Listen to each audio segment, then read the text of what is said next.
강남, 막 반포, 역삼, 뭐 여의도, 잠실 전체 다 생기고 판교 다 생기고 서판교 막 장난이 아닌 거죠 지금. 사실 이때 이제 판교를 선택한 사람과 용인 외곽을 선택한 사람, 그때 분양가는 별 차이가 없었을 수도 있지만 지금의 시세 차이는 뭐 더블 스코어 이상 나 있다. 세상은 어쨌든 돌고 돕니다. 꼼꼼히 들여다보면 본질은 잘 변하지 않는다라는 생각이 많이 들기도 합니다. 1분인데요. 일단 이 긴 기간 동안의 흐름을 한번 살펴보면 좋을 것 같습니다. 자, 2000년 어떤 일들이 있었을까요? 일단 1997년에 외환위기 IMF가 있었습니다. 그때 뭐 경매 물건 쏟아지고 난리도 아니었겠죠. 그때 경매했으면 좋았겠죠. 경매를 안 해도 금매라도 할 수 있었겠죠. 근데 이제 그러다가 당연히 경매 물건들이 급증합니다. 그리고 그때부터 이제 인기가 또 생기기도 하고요. 경매 정보를 제공하는 또 그런 곳들이 많아지기도 합니다. 근데 그러다가 2000년 중반 정도 되어서 신용카드 대란이 일어납니다. 이제 그러면서 또다시 수요가 줄어듭니다. 네, 그러다가 또 그 다음 또 변화들이 맞이하기 시작하죠. 그게 언제죠? 2006년부터예요. 어떤 일이 발생하죠? 2006년에서 2009년 동안 수도권에 있는 아파트들이 엄청나게 오르기 시작합니다. 분명히 그랬거든요. 재밌는 건 말이죠. 이때 어떤 일이 있었느냐. 제가 2006년에서 2009년 사이에 입주를 했던 아파트들만 지도에 표기를 해봤습니다. 그러니까 지금으로 따지면 와, 쟁쟁한 아파트가 이 시점에 입주를 했다는 거예요. 그 말은 그 전에 2, 3년 전에 분양을 했겠죠. 이제 2009년에 두 개가 입주했는데 분양은 2006년에 했겠지. 그때부터 난리였겠죠. 그러다가 이제 입주할 시기가 다가오면서 완전히 막 부음이 불고 막 난리 부르스였겠죠. 근데 과연 이게 이런 아파트들 뿐이었냐? 아니었거든요. 한번 볼까요? 강남에도 역삼동에 2006, 2007, 2008, 2009 그때 아파트가 거의 없었는데 이 시기에 여기 역삼동에 있는 아파트가 전부 다 입주를 하기 시작합니다.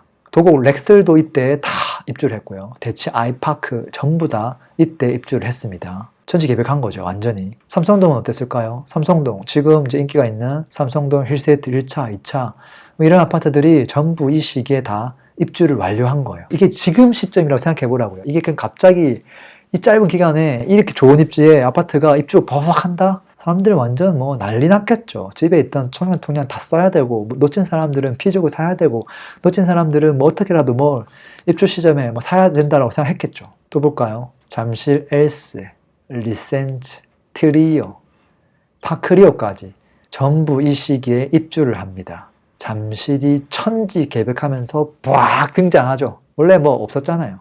저층 아파트 이렇게 사람들 꺼려하는 그런 아파트만 존재했지만 이제 완전 천지개벽하죠. 상가가 으리으리하게 생기고 그때도 야구장 막 시끄럽고 근데 이 아파트 들어오고 그게 그 시기였다는 거거든요.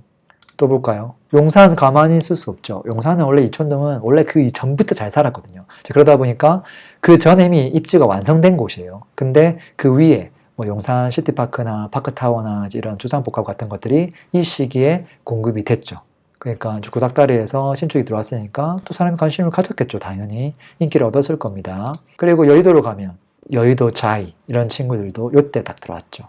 이제 그 전에 이제 완성된 구축, 재건축 아파트가 당연히 존재하고요. 또 볼까요? 상암, DMC는 어떨까요? 이때 또 다 들어옵니다. 방송국 또 확장해 가면서 상암에 아무것도 없었죠. 근데 이거 만들면서 이제 회사 들어오면서 아파트 들어오면서 이제 천지개벽을 하는 거죠. 가재울도 지금은 신축들이 많지만 그 전에 초창기의 아파트들이 이때도 들어왔습니다. 마곡은 그때 없었기 때문에 그 밑에 있던 내발산동 아세요? 강서구 내발산동 그때 이때 쫙 들어왔습니다. 그리고 우장산역에 또 이 아파트들도 들어오고요. 이것도 꽤 인기 있는 아파트죠. 이 편안. 자, 또 볼까요? 은평 뉴타운이 이때도 다 입주를 하기 시작합니다. 공급이 대단했죠. 또 가볼까요? 판교, 동판교, 서판교 이때 거의 대부분 입주했다. 분위기 어땠겠습니까? 강남, 반포, 역삼, 여의도, 잠실 전체 다 생기고 판교 다 생기고 서판교 장난이 아닌 거죠, 지금. 지금은 뭐가 있습니까, 지금. 철산동의 아파트 하나, 동대문구 이문휘경에 하나, 지금 이 정도 하나씩 들어오고 있는데, 이때는 클래스가 완전 달랐다는 거죠. 또 볼까요? 과천, 과천은 사실은 최근에 이제 입주를 많이 한 거고, 그 전에 이제 레미안 슈르, 터줏대감, 이 친구가 이때 입주를 했다. 그리고 철산동을 대표하는 티리오가 있죠. 철산 레미안자이, 푸르지오, 광명, 두산, 위브, 트레지움, 이런 아파트들을 비롯하여 나머지 아파트들도 전부 이 시기에 입주를 완료했다. 서울이 막 확장되고 판교 확장되고 철산동 지금 쫙 들어오고 미래 이 지역을 시세를 이끌어갈 아파트들이 이 시기에 입주를 많이 했다는 거죠. 인덕원에 있는 아파트들, 평촌에 너무 아파트가 오래됐으니까 신축이 필요하잖아요. 그래서 지평을 넓히면서 인덕원의 아파트들이 쭉 들어왔습니다. 지금 다 골목대장 역할을 하고 있는 아파트들입니다. 2006년부터 2009년에 아파트를 완벽하게 분석했다면 지금 이 시점에 어떤 걸 사는 게 최선인가? 사실 지금 나오는 아파트를 지금 사도 대부분 다 괜찮은 선택지거든요. 강일동을 확장하면서 그때 이제 하나미사가 아예 없었으니까 여기가 전부 다 싸그리 새롭게 만들어졌습니다. 완전 신축 아파트였죠. 또 어디로 가볼까요? 용인으로 가야 되겠죠. 용인 수직으로 가는데 이때는 이제 우후죽순, 야, 물 들어왔다. 산골짜기에 땅 일단 다 사, 시행사 다 사. 그 다음에 고가 분양, 그 다음에 집 지을 때 무조건 50평, 70평, 질러 그냥 다 분양 받을 거야. 이때 진행한 거죠. 외곽에. 사실 이때 이제 판교를 선택한 사람과 용인 외곽을 선택한 사람, 그때 분양가는 별 차이가 없었을 수도 있지만 지금의 시세 차이는 뭐 더블 스코어 이상 나 있다. 그리고 그걸로 끝이 아니겠죠. 동백지구 이때 다 만들어집니다. 싸그리 다 들어옵니다. 물 들어왔을 때 부어야죠. 그리고 어떨까요? 운정 신도시, 이때도 왕창 들어오죠. 지금도 지금 마지막 알짜배기 들어오고 있긴 하지만 그 전에 이제 이 친구가 먼저였죠. 전부 다. 송도 신도시에서 가장 먼저 입주를 한 게 송도 209입니다. 오리지널 진짜 오래된 아파트들. 그리고 109, 그 다음에 409, 이제 이런 친구들도 이때 물 들어왔으니까 서울에 이제 외곽에도 땅을 메꿨으니까 이제 분양하고 이제 입주하고 막 그러자는 거였죠. 근데 여기는 이제 미분양도 좀 많았고 막 그랬던 거죠. 인천까지는 관심이 좀 덜 했으니까. 아까 누가 채팅창에 글 남겨주셨네요. 아파트 베이비 붐 같네요. 네, 진짜 그런 느낌이죠. 완전 붐이죠, 붐. 입지가 정말 좋은 곳도 있었고 진짜 별로인 곳도 있었고, 지금 생각해보면 그때 좀 고가로 샀다고 하더라도 아직 가지고 있었다면 실패한 사람이 있을까요? 그때 샀는데 지금까지 보유했다면 돈 많이 벌었겠죠. 그러지 않겠습니까? 그래서 항상 기회와 위기가 공존했던 2006년, 2009년 수도권 지역이었습니다. 그때 지방은 어땠을까요? 그 시기에 2006년에서 2009년도 지방도 이렇게 막 알짜배기 입지가 막 팍팍팍팍 만들어졌을까요? 부산 한번 가볼까요? 부산 1기 신도시는 이미 완성되어 있는 상태였고 그냥 뭐 되게 조금 붐이라는 표현은 좀 그렇고 그냥 한 개, 두 개 정도씩 새로 공급하는 수준이었다. 해운대가 아니라 또 알짜배기, 또 내륙의 대장 동래구로 가면 동래구도 그냥 이런 아파트들 한두 개 들어오는 수준이었다. 반면에 이제 재성동을 가면 이제 해운대가 이제 팽창이 돼야 되는 시기였기 때문에 재성동의 아파트가 좀 들어오기 시작합니다. 그리고 재성동에 이제 자리가 없으니까 이제 안락동으로 좀 확장되면서 거기도 이제 공급이 좀 되기 시작하죠. 근데 그래도 부산 전체를 놓고 보면 여기는 좀 많아 보이지만 나머지는 거의 없었기 때문에 공급이 많은 게 전혀 아니었습니다. 광안리 가볼까요? 많은 수준이 아닙니다. 3년 동안 뭐 공급을 한 거니까. 이렇게 또 새롭게 들어온 아파트들도 있죠. 그리고 한번 볼까요? 과거 2006년에서 2009년, 그리고 시간이 조금 지나서 이제 끝자락, 지금 이제 정점을 찍고 하락하기 직전에 2011년 6월달 시점에 음마 아파트의 전세가율을 보면 그 당시에 한 31% 정도 됩니다. 지금보다는 음마가 이렇게 완전 늙은 아파트가 아니었죠. 그 정도 시점에는. 반면에 부산 같은 신시가지에 새롭게 만들어진 사람들이 선호하는 뭐 그런 입지의 아파트 전세가율 자체가 그래도 한 66% 정도 됐습니다. 한 2배 정도는 됐다는 거죠. 차이가 좀 컸다는 거예요. 그리고 여기서 이제 급지를 낮추기 시작하면 어떻게 될까요? 전세가율이 막 올라가죠. 3% 낮추면 전세가율이 더 올라가죠. 좀 구닥다리 아파트는 서울가율이 80, 90 이렇게 되는 거였던 거예요. 요약을 해보면 수도권, 자, 입지가 좋은 곳에 공급이 많이 됐습니다. 그리고 수요가 또 팍 팽창이 됐고요. 근데 그러면서 그 열기가 이제 외곽으로까지 쫙 과열되는 양상들이 나타났죠. 그래서 2006, 2007 오케이, 2008 오케이, 막바지 가면서 이제 나도 오케이. 문제가 되기 시작하는 거죠. 과열되니까. 아무리 입지가 좋아도 과열되면 문제가 될 수 있잖아요. 그리고 이제 경기도 외곽, 뭐 인천 송도까지 막 공급들이 이제 계속 늘어나는 거죠. 그리고 막바지에 고강도 부동산 정책이 터지거든요. 2008년에 뭐가 터지죠? 서브프라임 터지죠. 그 다음에 노무현 정권이 2003년부터 2018년까지 했는데 2008년 막바지로 가면서 이제 센 정책이 계속 나오거든요. 양도세 중과부터 해가지고 그러면서 이제 2008년에 빡 터지죠. 브레이크가 완전히 잡히죠. 그리고 2009년 딱 고점 찍고 슝 이제 내리막길을 접어드는 이제 그 직전까지 상황을 제가 설명을 한 겁니다. 근데 그게 지방은 어땠느냐. 이미 2006년, 2009년 그 사이에 공급이 압도적으로 수도권에 쏠려 있었어요. 지방은 관심이 없었습니다. 그리고 왜 관심이 없었냐면 그 이전에 분양했던 단지가 많았었는데 미분양이 이미 많이 쌓여있는 상태였어요. 지방은. 수요도 적고 또 그때 공급도 했던 것들이 이제 미분양도 쌓여있고 그러니까 지금 수도권 위주로만 공급을 또 계속 했던 거죠. 근데 이제 미분양이 소화가 되면서 지방도 2009년도가 넘어가면서부터는 분위기가 이제 반전을 준비하고 있는 그런 시점이 됩니다. 그러니까 완전 크로스오버 되는 거죠. 수도권은 이제 내리막을 가기 직전이 되는데 지방은 이제 그동안 공급 이제 리스크가 소화가 되면서 미분양 싹 사라지면서 반등을 일으키려고 하는 딱 크로스오버 상태가 된 게 2009년 정도다. 그리고 실제 2009년 이후로 지방에 처음으로 갭투자 열풍이 불죠. 그때는 갭투자는 단어가 없었습니다. 그냥 아파트 사는 거지. 무슨 갭이 뭐야? 그냥 아파트를 사는 거지. 이제 그런 거였거든요. 근데 이게 시간이 지나다 보니까 이게 누군가가 뭐 그거는 갭투자다. 뭐 이렇게 정의를 한 거죠. 그러면 제가 아파트 사가지고 월세를 받으면 월세 투자라고 부르나요? 그냥 아파트 산 거잖아요. 아파트 투자. 말장난인 거죠, 사실은. 부정적인 이미지를 덮어 씌운 거예요, 사실은. 그래서 2009년부터 13년도는 이제 어떻게 흘러갔을까요? 아까 제가 설명했죠. 2008년 말 그때까지 이제 노무현 정권 딱 하다가 이제 이명박으로 바뀌긴 하는데 이미 센 정책이 다 잡혀있는 상태라서 브레이크가 완벽하게 걸려있는 상태였어요. 그러니까 수도권은 이제 아무도 집을 안 살려고 하고 집을 이미 산 사람들이 있는데 이제 그 사람들은 어떤 키워드가 등장했을까요? 하우스 푸어라는 키워드가 등장했죠.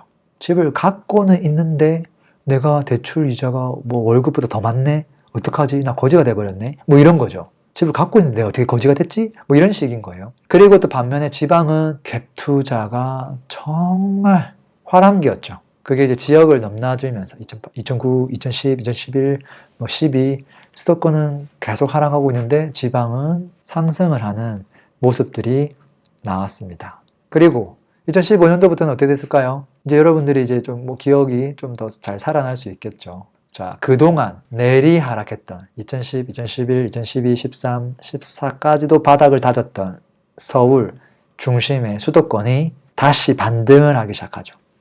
2015년부터.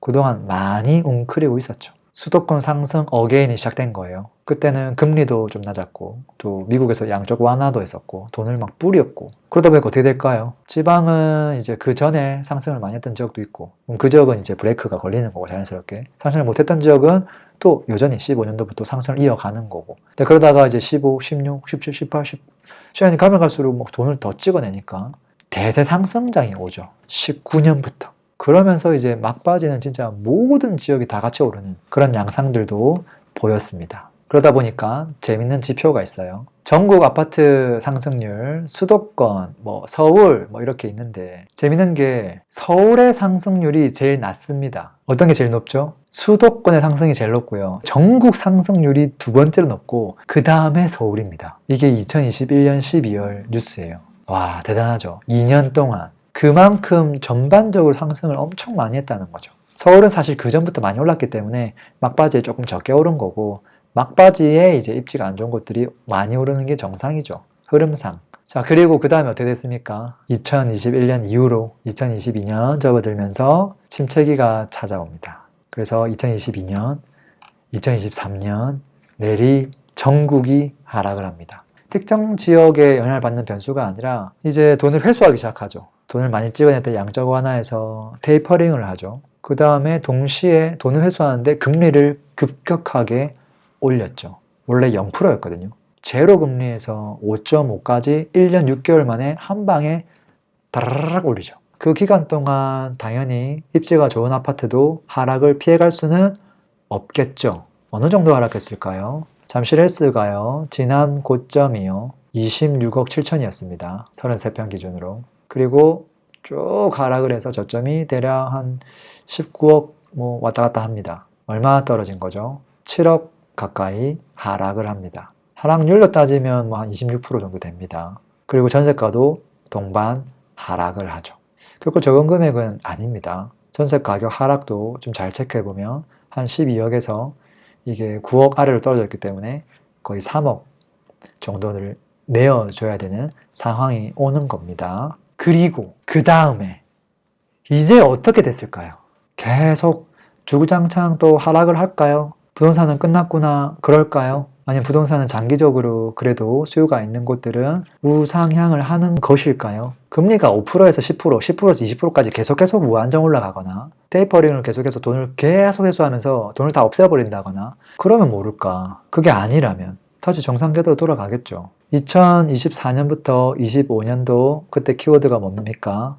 지금도 마찬가지긴 한데요. 똘똘한 한 채가 키워드입니다. 똘똘한 한 채의 역습이 시작되죠. 자, 한번 보자고요. 잠실헬스가 뭐 19억 하다가 최저점은 뭐 더 저렴하게 나간 것도 있습니다. 뭐 14억도 나오고 했는데 제가 한 16억 정도 바닥이라 볼게요. 요 정도 시세. 자, 16억 정도 했던 게 이게 23년 1월부터 해가지고 쫙 움직입니다. 지금 벌써 2년하고도 7개월이 지났습니다. 지금 호가가 얼마 적혀 있죠? 30억 적혀 있습니다. 자, 16억 하던 게 2년 6개월 지났는데 30억이다.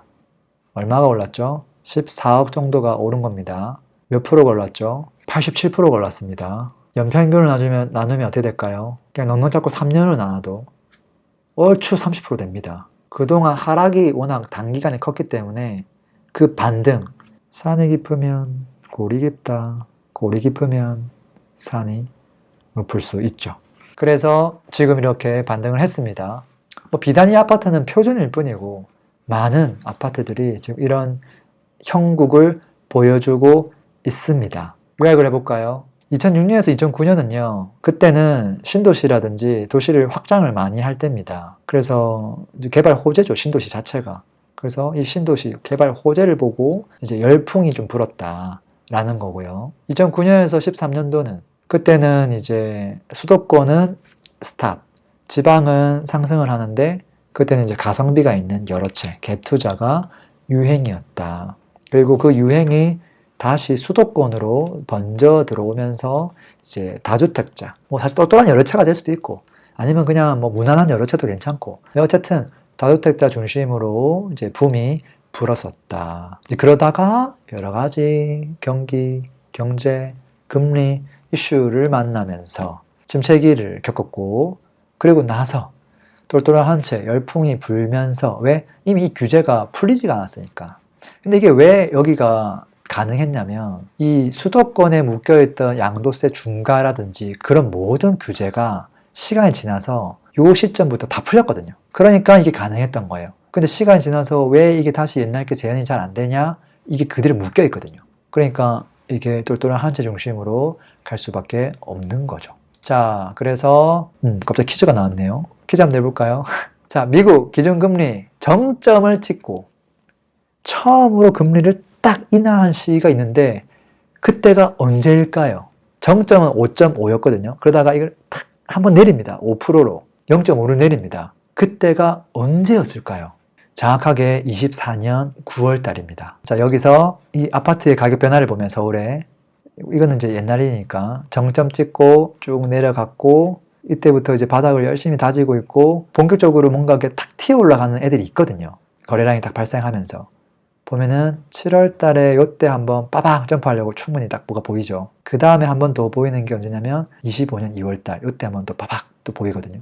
어쨌든 그 시작 지점에 있어서 좀 눈에 띄는 게 24년 7월입니다. 그 전에는 그냥 뭐 왔다 갔다 이렇게 하다가 좀 시세가 낮은 것도 있고 높은 것도 있고 혼재되어 있었거든요. 그러다가 이제 확실하게 뭔가 위로 올라가는 국면이 나타나는 게 24년 7월이에요. 제가 아까 퀴즈 정답이 뭐라고 했죠?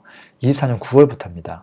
그러니까 7월 다음에 이 거래량이 터진 게 이게 다 8월 9월 달이거든요. 이 사람들이 기가 막히게 그런 것들을 생각하는 거예요. 이걸 역으로 이야기하면 뭐냐면 이 아파트 그래프가 지금 어디 있는 아파트인지 아세요? 반포 레미안 퍼스티지입니다. 자, 부동산 가격이 과연 오른 걸까? 아니면 금리를 내렸어. 돈의 가치가 떨어져서 얘가 자연스럽게 올라간 걸까? 둘 중에 뭐가 맞는 걸까? 이게 헷갈리기도 합니다. 아니 이게 지금 아파트가 30억짜리 아파트가 있는데 금리를 낮추면 돈의 가치가 없어지잖아요. 그럼 자산 가치가 올라가야 될 거 아니에요. 당연히 올라갔네? 자연스럽네. 이렇게 되는 거예요. 금리뿐만 아니라 한국에서 돈을 얼마나 많이 찍어내는지도 중요한데 한번 보세요. 22년 10월달 그때 정점으로 돈을 빡 찍어내고 그 다음부터 돈을 안 찍어내고 오히려 돈을 회수하기 시작합니다. 돈이 줄어요. 그 다음에 바닥을 치고 언제부터 돈을 또 다시 찍어내기 시작하죠. 여기서부터 쭉 증가하기 시작하긴 하는데 조금 눈에 띄는 것들이 제가 봤을 때는 그래프가 이렇게 횡보하다가 위로 샥 올라가는 요 세 번에 크게 팡팡팡 돈을 찍어내거든요. 이 세 타이밍 언제냐면 24년 1월, 3월, 7월입니다. 이 세 개 세트가 만나는 날, 딱 마지막에 합쳐지는 날, 24년 7월, 금리를 내리는 24년 9월, 뭐 다 그때가 그때죠. 그리고 또 한번 마지막에 또 올린 게 돈을 많이 찍어낸 게 25년 2월. 그때 팍 올라가죠. 돈의 가치가 확 떨어진다는 소리예요. 그럼 25년 2월 달에 어떻게 돼야 됩니까? 움직여야 될 거 아니에요. 당연히 연동이 돼야 정상 아닐까요? 돈이라고 하는 걸 내 마음대로 10배수로 찍어내면 어떻게 되는 거예요? 갑자기 국가에서 지금 10,000원짜리가 1,000원의 가치밖에 안 해야 될 거 아니에요. 그럼 자산의 가치는 30억짜리가 그대로 있다 하더라도 돈의 가치가 1,000원이면 1,000원을 모아서 언제 내가 30억짜리를 사지? 이렇게 바뀔 거 아니에요.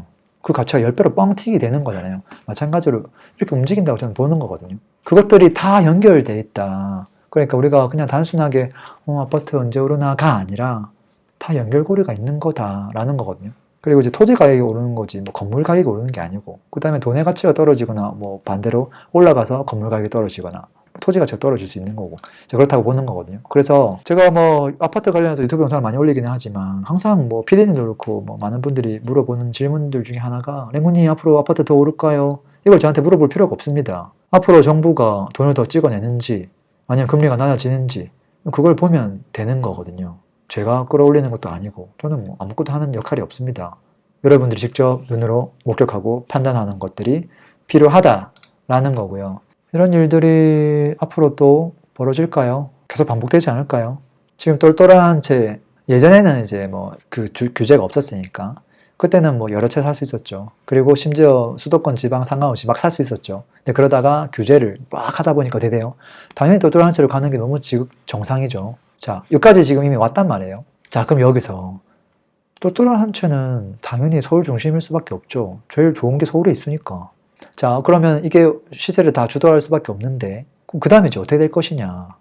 고가주택을 막을 수도 있겠죠. 마음 먹으면. 뭐 어떻게 하면 고가주택을 막을 수 있을까? 수도권은 대출 빵원 지금부터. 그 다음에 수도권은 갭투자 절대 안 돼. 무조건 실거주무. 고가주택은 뭐 세금도 많이 내. 뭐 이런 식으로 그냥 다 갖다 붙이면 되겠죠. 불가능하지는 않겠죠. 이렇게 되면 어떻게 될까요? 그게 이제 타겟이 서울 전체가 아니라 고가주택 중심으로 만약에 때리면 어떻게 될까요? 그럼 사람들은 당연히 중가주택으로 갈 겁니다. 저렴한 주택으로. 안 되면 경기도로 가고. 이것만 때리면. 서울 전체를 때리면 서울 갈 데가 없겠지만 지금 너무 서울 똘똘한 한 채가 많이 오르니까 똘똘한 한 채를 만약에 잡으려고 하면 당연히 사람들은 그 밑에 있는 걸로 갈 거예요. 자연스러운 거죠. 물고기가 지나가는데 일로 치면 저로 가야지. 뭐 물고기가 뭐 점프를 하겠어요. 뭐 날아가겠어요. 뭐 어쩌라고 하겠습니까? 자, 지금까지 제가 얘기한 게 뭡니까? 20년 동안의 부동산 트렌드에 대해서 이야기를 한 겁니다. 세상은 어쨌든 돌고 돕니다. 근데 그 도는 과정에서 트렌드는 조금씩 바뀌어 가고는 있습니다. 근데 트렌드가 바뀌어 가고는 있지만 꼼꼼히 들여다보면 본질은 잘 변하지 않는다라는 생각이 많이 들기도 합니다.